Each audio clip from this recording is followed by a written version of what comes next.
Aujourd'hui, ce mouvement rejoint aussi un petit peu le mouvement national, alors qui touche en particulier les urgences, mais aussi l'ensemble de l'hôpital public. Alors à Pau, ce qui se passe, c'est qu'actuellement, on a énormément de lits fermés dans les services, notamment de médecine et de gériatrie.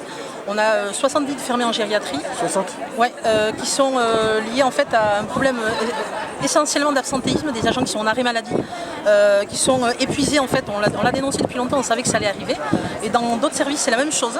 Et donc la seule solution qu'a trouvé la direction, c'est de fermer des lits, parce qu'ils ont apparemment du mal à recruter. Alors on n'est pas sûr qu'ils veuillent réellement recruter à la hauteur de ce qui serait souhaitable, parce que là aussi c'est un peu contradictoire. Et comme on ne recrute pas, les postes ne sont pas remplacés, on ferme des lits. Et du coup ça embolise les urgences et qui ont des patients qui attendent sur des brancards pendant des heures, voire toute la nuit. Et c'est une situation qui est intolérable, mais qui dure déjà depuis un moment aux urgences, notamment. Quel remède vous attendez à cette situation de crise? Là, pour nous, la seule solution, la solution elle est simple, c'est qu'il faut du monde, il faut du personnel.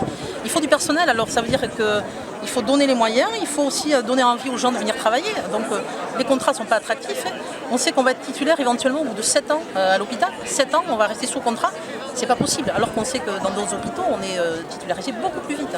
Donc il y a une volonté aussi de la direction de laisser les agents contractuels. Et donc il faut les motiver à venir, et puis il faut améliorer leurs conditions de travail. Il faut arrêter de les rappeler sur leurs jours de repos.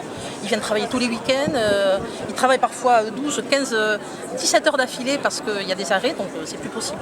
Donc il faut du monde, il faut du personnel.